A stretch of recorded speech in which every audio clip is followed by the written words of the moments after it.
You went above and beyond the call of duty for the Circle. You have done us proud. The child is possessed, but killing the demon would mean killing the... Unless you intend to enter the Fade. Yes, it can be done with a group of mages. I shall gather what mages I can, and we shall leave promptly. A life is at stake.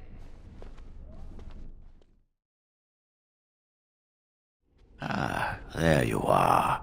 We have brought lyrium and begun preparations for the ritual. We can start any time.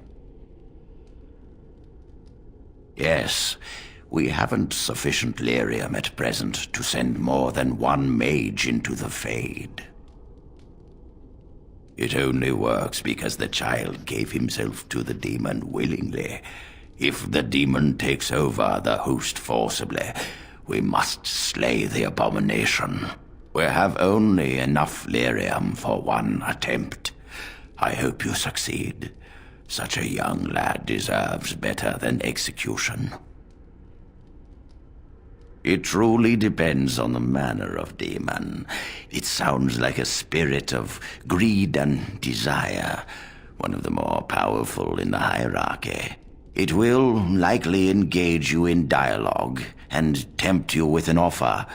Avoid it. Making deals with demons never turns out well. Magic. Very well. I assume you are going into the Fade, or did you have someone else in mind? Good. Let us get the ritual underway, then.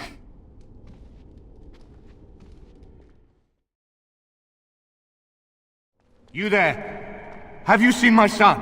I can hear him, but I cannot find him. This blasted fog has me turning in circles. I am indeed the Earl of Redcliffe. Why would you ask me such a thing? Connor calls for me, and I run to find him, yet always he eludes me. Where is Isolde? Why am I here? What? Possessed? Then we must help him. Is that why you're here? I do trust you. We must help my son. But I can never find him in this fog. You must find Connor. Please, I beg you. Who are you? Are you the one that made Father ill? Tell me now. You could be a demon too. You could be a demon that just looks like a person. Fool! You won't get near her. I won't let you.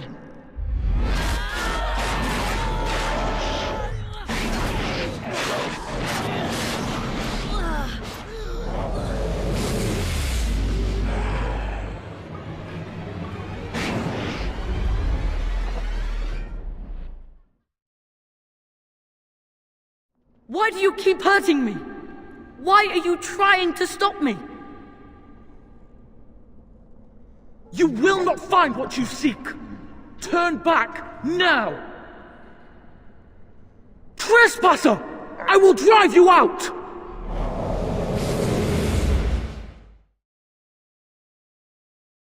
Father wanders, seeking me, trapped within my web. All is as it should be. Why must you interfere? She needs him too. Part of him. The good part. She will not easily release it. No. It is time for you to go now. Do not persist, or things will go very badly for you. Very well. No more illusions. Now we meet face to face. You see my true form, and stand in my domain. It is here I am most powerful. And yet I have no wish to engage your power, nor should you be so eager to engage mine. Perhaps we should converse instead? I possess the boy's soul. We could battle for it, or we could negotiate like civilized beings. If you are smart, you could even come out ahead. I am desire. Whatever you creatures of the living world want, I seek to provide. Lust, power, greed.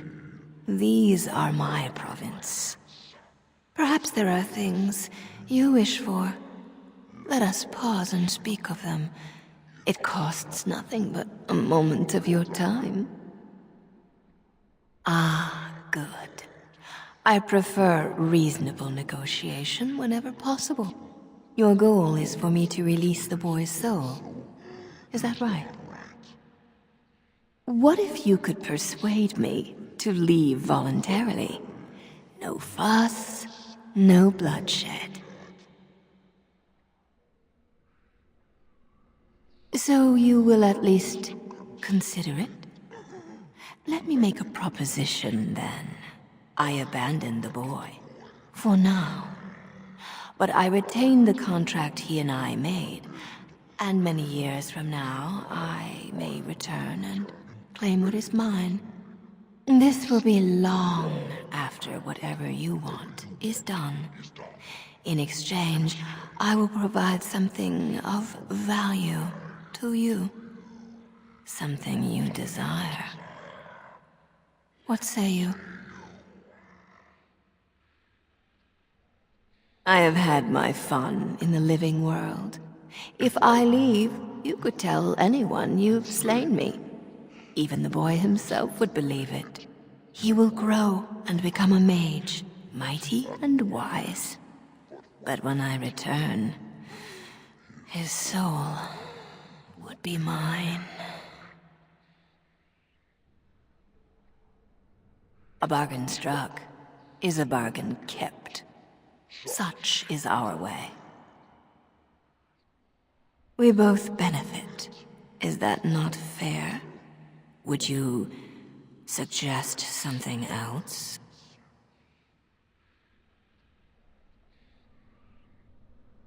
Little amongst my kind is more valuable.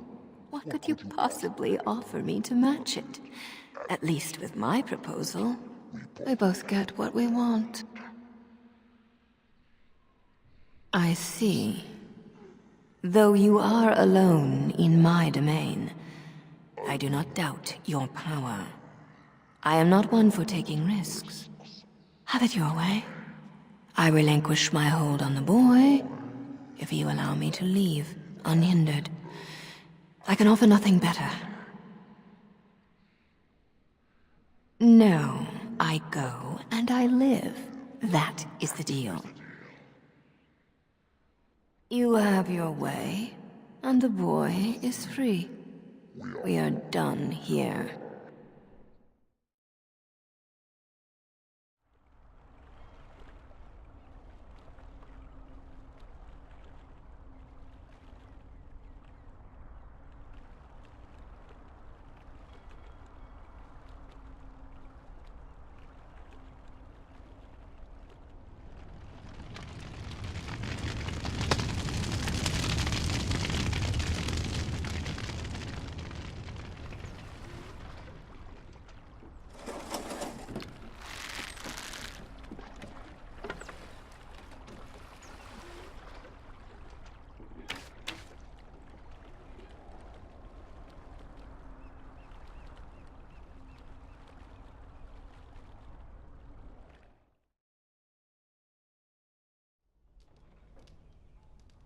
So it is over.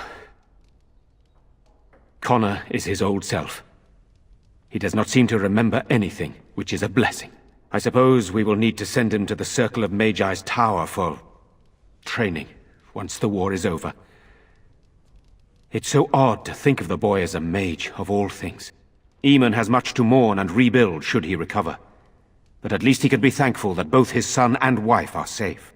I owe you my deepest thanks.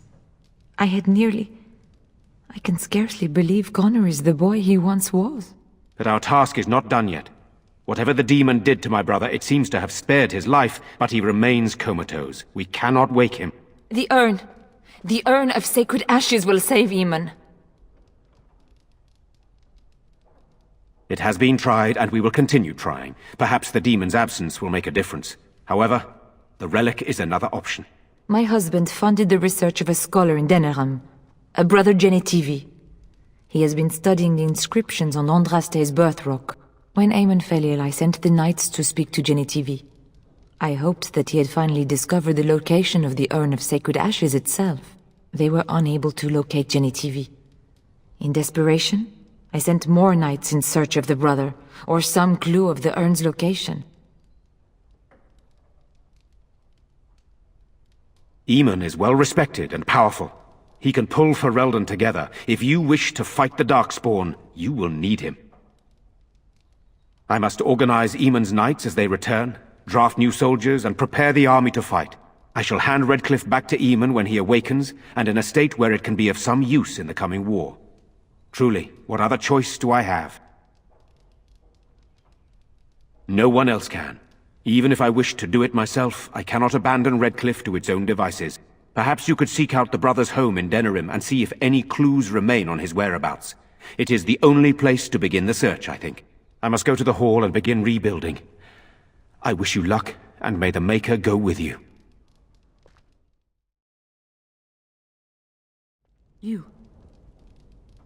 You're the one who saved me. I remember having a bad dream. There was a very scary lady, but she went away. I hope Father gets better soon. He will, won't he? I heard about what happened at Redcliffe. I want to talk to you about it. I wish I'd been there, but no, I'm not upset about that. I just wanted to thank you. You went out of your way to save the Arl's family, and you did it.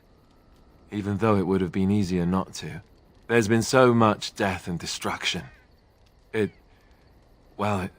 makes me feel good that at least we were able to save something. No matter how small. I owed the Arl that much. You're right. Hopefully, by that time, there's still enough of Ferelden left to save. Good.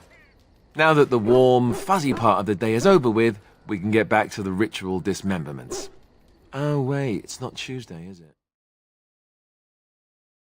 Your desire? If you must. Well, that depends, does it not? What does she seem to be? Oh, she certainly was human. Once. Tell me, how much do you know of the tale? The one that the chastened still tell of my mother, to frighten them into obedience. No doubt such a tale has mutated much over time and telling. I can relay what Flemeth once told me herself, and you can decide whether or not 'tis the truth, if you desire.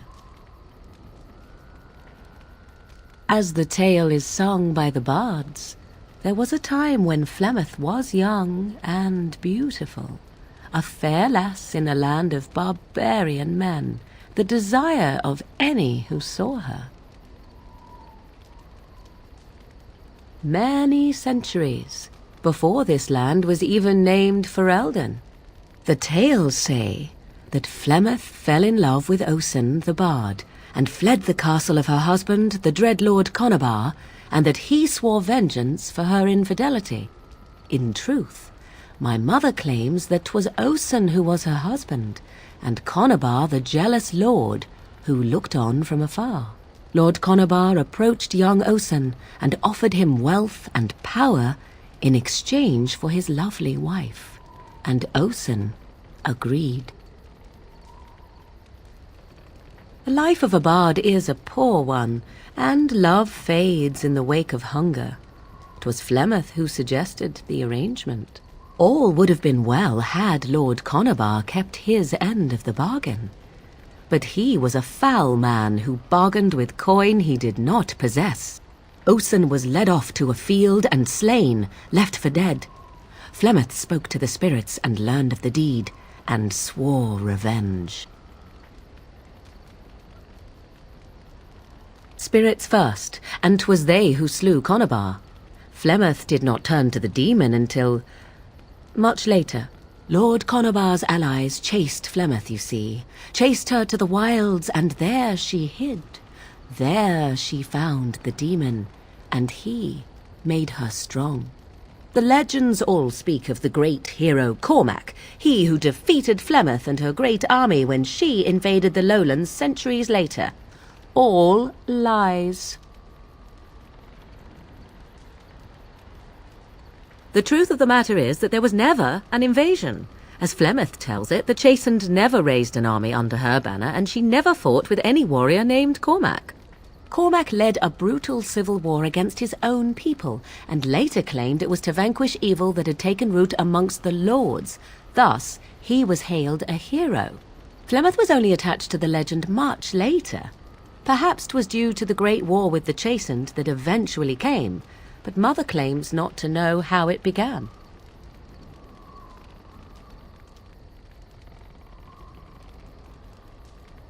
How often is this usually? Always? If not always, then when is it not true? There are more things in this world and the next than you or I could ever hope to understand. What Flemeth became is a mystery. I suspect, even to her. The demon within her has transformed her into something else. An abomination, perhaps some would say. I know not. I only know my mother is clever, and she is part of the wilds as it is part of her. But she is no immortal. She bleeds. A blade in her heart would kill her like any other, were it lucky enough to find her. You ask if I have sisters.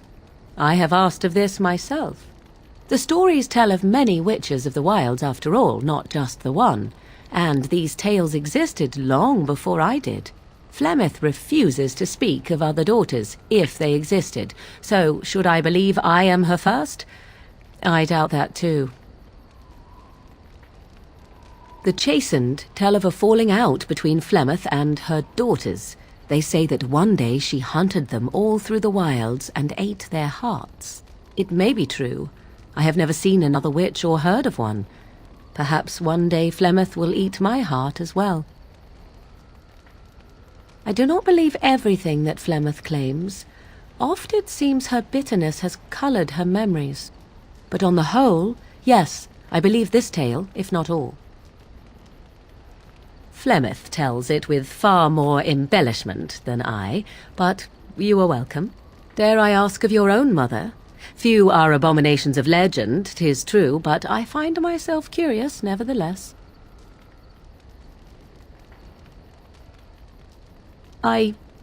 Nothing. I wish to know nothing more. I find myself a little envious, to tell the truth. But it matters not. Let us move on. You called. I am hardly surprised. To put it lightly, no one has a place here. Your farmers wish to be merchants. The merchants dream of being nobles, and the nobles become warriors. No one is content to be who they are. What does that accomplish? The farmer who buys a shop is never a merchant. He is always a farmer turned merchant.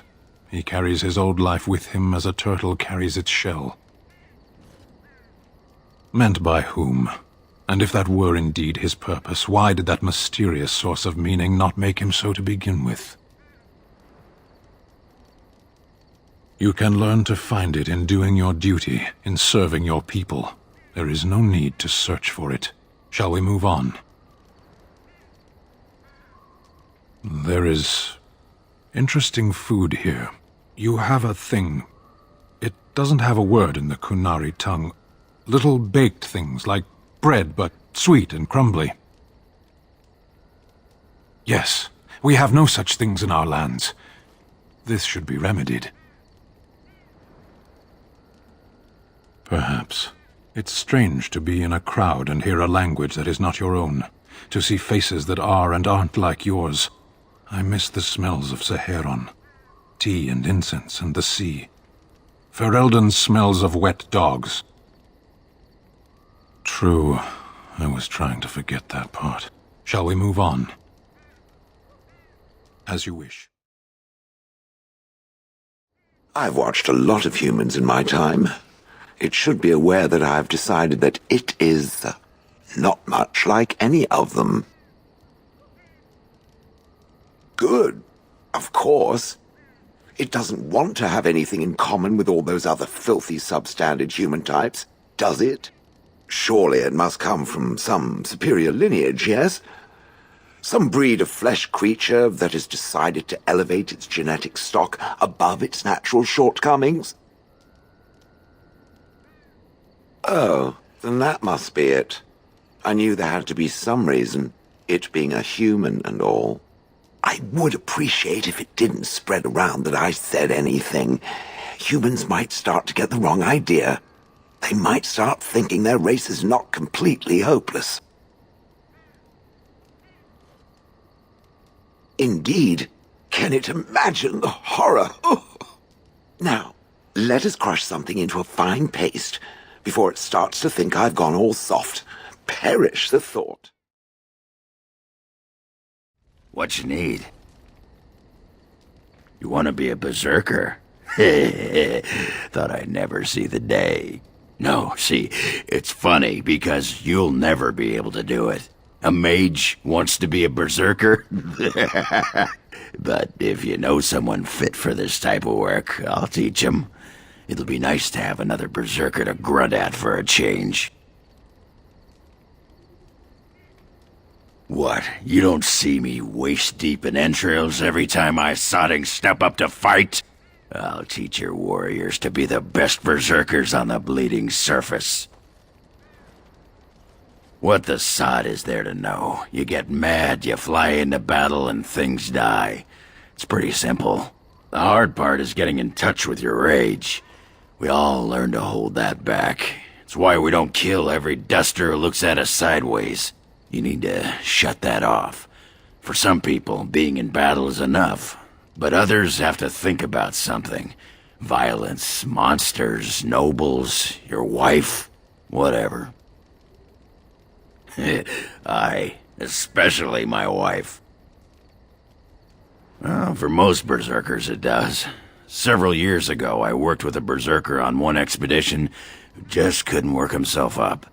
We had to kick him in the stones before he could get going. Why not? When you fight, you get mad. By the stone, it's a sodding tactic to enrage your enemy so he makes a mistake, right? Berserkers grab that anger and drink it like it's yesterday's ale. Then we turn it against our foes and watch the limbs fly. Aye, all right then. Your desire? So, full of questions, are you? I assume you were actually asking whether Flemeth herself gave birth to me. Truly, I do not know. I once asked Flemeth that very question, and she merely laughed at me. 'Tis not inconceivable that she could capture a chastened man, or perhaps change to a more attractive form to attract him willingly. I find it more difficult to imagine her with child. It seems likely, does it not? In an animal form, a babe could easily be spirited away and raised as Flemeth's own. I do know the tales of Flemeth having many daughters, even though I have never met another, and Flemeth has always treated me as her blood. What an odd thing to say! Why must love enter into the equation? Flemeth taught me everything I needed to learn. How to survive, the meaning of power, the truth of men. If other mothers do not teach these things, then I believe them the lesser.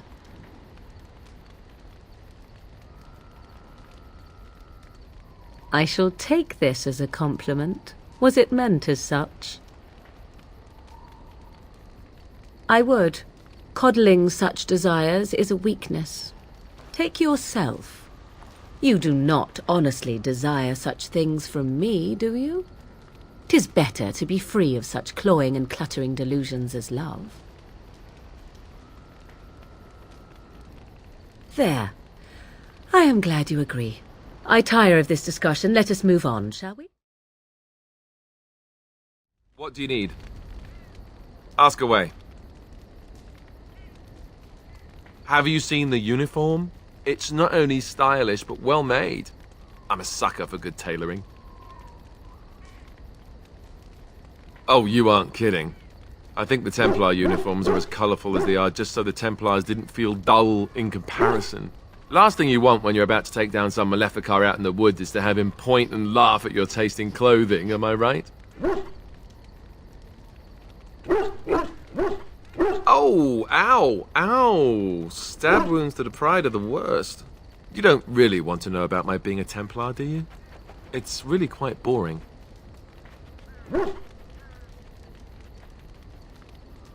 You know, I like the way you think. You're all right. If you're really curious, then I'll tell you. The truth of the matter is that I did hate going to the monastery.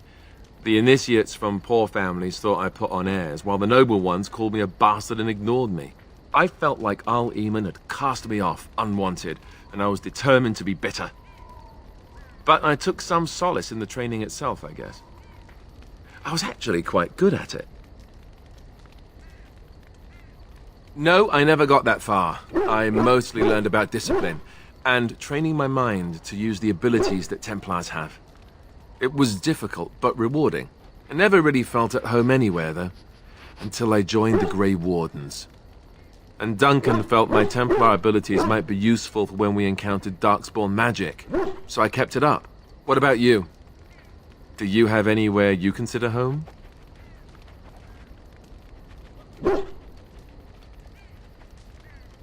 But it's not your home anymore, right? You can never go back for good. I think I understand how you feel. We won't always be traveling like this, you know. Once the war is over, once the Blight is... well, a time will come when we'll have to think about having a real home again. Though that seems like a far ways off. And I suppose the Grey Wardens are gone for good. Either way. I suppose you're right. We can create new Grey Wardens, but we'll never get back those we lost. I wonder if it would ever feel the same. Anyhow, now I've sidetracked us. We'd better get back to what we're supposed to be doing right now. It speaks. It doesn't have better things to do. I like to think of them as accessories. I suspect that it is an art that was practiced when golems were more, commonplace. My former master collected whatever lore he could find on the subject. He searched far and wide to collect what crystals he could and then added them. It is not an unpleasant sensation. As I understand it, the crystals allow me to alter the flow of magic around me. Wilhelm had hoped to turn me into a battery of mana, something he could tap at will.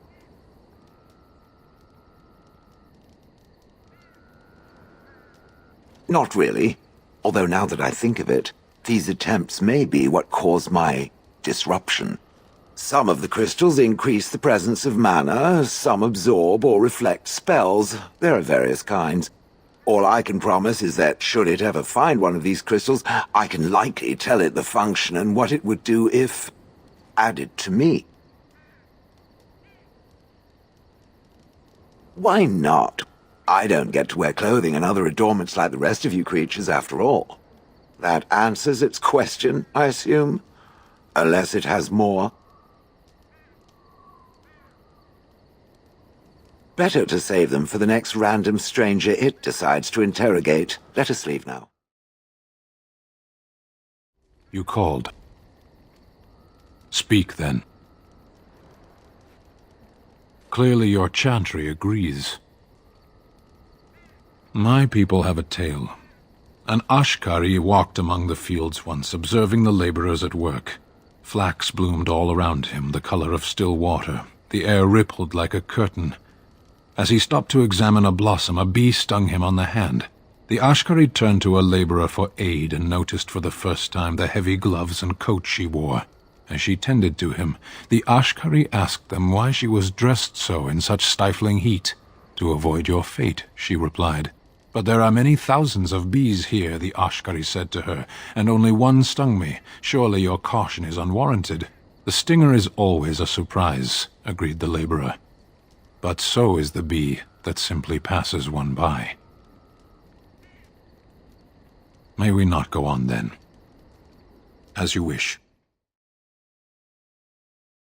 Here I am. Oh, this should be good. Go ahead. Oh, you wish to know about Antiva, do you? The only way to truly appreciate it would be to go there. It is a warm place, not cold and harsh like this Ferelden. In Antiva it rains often, but the flowers are always in bloom, or so the saying goes. It is fine enough with its dogs and its mud. The people are spirited, even if they can't tell the difference between an assassin and a mere killer. I hail from the glorious Antiva city, home to the royal palace. It is a glittering gem amidst the sand, my Antiva city. Do you come from someplace comparable? You have me there, indeed. I, for one, can make no such claim, as I never laid eyes on the woman. You know what is most odd? We speak of my homeland, and for all its wine and its dark-haired beauties and the lilo flutes of the minstrels, I miss the leather the most. It may as well be, but not this once, no. I mean the smell. For years, I lived in a tiny apartment near Antiva City's leather-making district, in a building where the crows stored their youngest recruits, packed in like crates. I grew accustomed to the stench, even though the humans complained of it constantly. To this day, the smell of fresh leather is what reminds me most of home more than anything else. It reminds me of all the idle pleasures I got up to in that little apartment. But yes, it's true, there is no accounting for love. Before I left, I was tempted to spend what little coin I possessed on leather boots I spotted in a store window. Finest Antivan leather, perfect craftsmanship. But I was a fool to leave them. I thought, Zevran, you can buy them when you return as a reward for a job well done. More the fool I, no? True, and it's a comforting thought. One simply never knows what is to come next. How could I have suspected I would end up defeated by a handsome Grey Warden, a man who then spares my life? I could not. Quite right you are. I see the Grey Wardens do not recruit fools. Now, if it is all the same to you, I would prefer not to speak more of Antiva. It makes me wistful and hungry for a proper meal. What you need? What about? It's sodding great. At first I was a little queasy with all that air, but there's just so much of it. No one has any idea who you are or what you're doing. And the ale, who'd have thought ale made with grain? Aye, the surface is great. It's like a big, bright world of filth without a ceiling. My kind of place. Hey, let's go find something to kill, huh? All this talk makes my hands twitchy. Something I can help with? Yes? What's on your mind? I miss Val Royeaux. Unlike other cities where the people are the lifeblood and the character, Val Royeaux was her own person, and her people little more than decorations. There was always music in Val Royeaux, streaming from the many windows, quiet refrains and triumphant choruses, and always, floating above that all, the chant, coming from the Grand Cathedral. It was magnificent. If you get the chance, you should see it, at least Val Royeaux. Of course there are good things and bad things about Orlais, like anywhere else. Sometimes I miss it dearly, and sometimes I'm glad I'm rid of it. And you will laugh at this, but I miss the fine things I had in Orlais. Dresses, fine dresses and furs, and shoes, of course. One can't mingle with nobility with bad shoes, you see. Orlais is very fashionable, almost ridiculously so. But the shoes, Living with those ridiculous trends was worth it for the shoes. Well, yes, but that's not all they're for. If you saw a pretty lady in a beautiful dress, you'd want to see her dancing in her dainty shoes, and not in huge boots.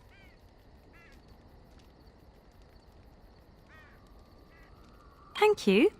It's kind of you to say so, even wearing these mud-covered horrors. They're sturdy shoes, but sometimes a girl just wants to have pretty feet. Oh, I could talk about shoes all day, but we have things to do, don't we? You called. Speak, then. Undoubtedly, they've used it to kill countless people.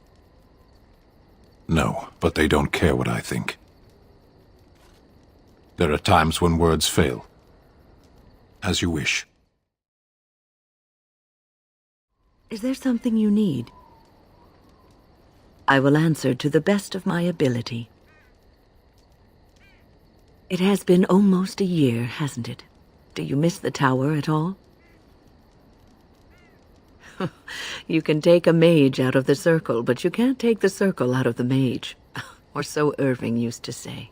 He was joking, but there is some truth to the statement. A mage never really leaves the circle, and for the rest of your life you will be seen as a circle mage. But you will always be a mage, especially in the eyes of others. You represent both mages and Grey Wardens, and your actions may reflect well or badly on both groups. Remember that. Oh, but listen to me go on. You start a conversation, and I just run away with it, don't I? I've been mentoring apprentices for so long, it's become something I do unconsciously. I don't know if I could stop, even if I wanted to. What do you need? Ask away. Such as they are. That's a good question. There's plenty in Orlais, but who knows where they might be found. And the nearest Orlesian city is weeks away. If we go north and cross the sea, there's bound to be some in the Free Marches. Again, however, I just don't know where. I don't know anything about Grey Wardens in other lands. Here in Ferelden, there's our compound in Denerim at the palace, but that's it. Loghain will have control over that and be watching it, no doubt. Beyond that, the only place I know of is Weishaupt Fortress. That's the headquarters of all Grey Wardens in the Anderfells, 1,000 miles from here. But I've no idea how to even contact them. So unless we try to get back to the compound in Denerim, I suppose the answer is no. There's nowhere for us to go. I imagine that eventually the Grey Wardens outside of Ferelden will wonder what's happened. Why there's no contact from Duncan or someone. They'll send someone eventually.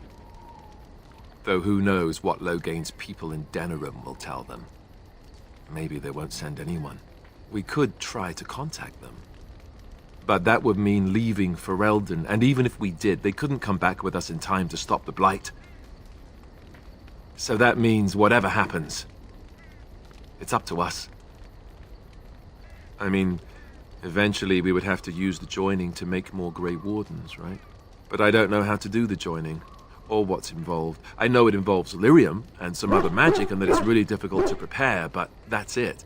Unless we can find out more about the joining, I guess we better get used to the idea that there might only be 2 of us for now. Until more come from elsewhere. Just left? You mean just left Ferelden? I don't know. If there's an archdemon, however, we're supposed to be the only ones who can defeat it. And that means the Blight would grow unchecked. Eventually, other Grey Wardens in Orlais and other lands would hear about it, and they would come to fight it, but they wouldn't come in time to save Ferelden. There's no way. I'm not going anywhere. About the Grey Wardens, anyhow.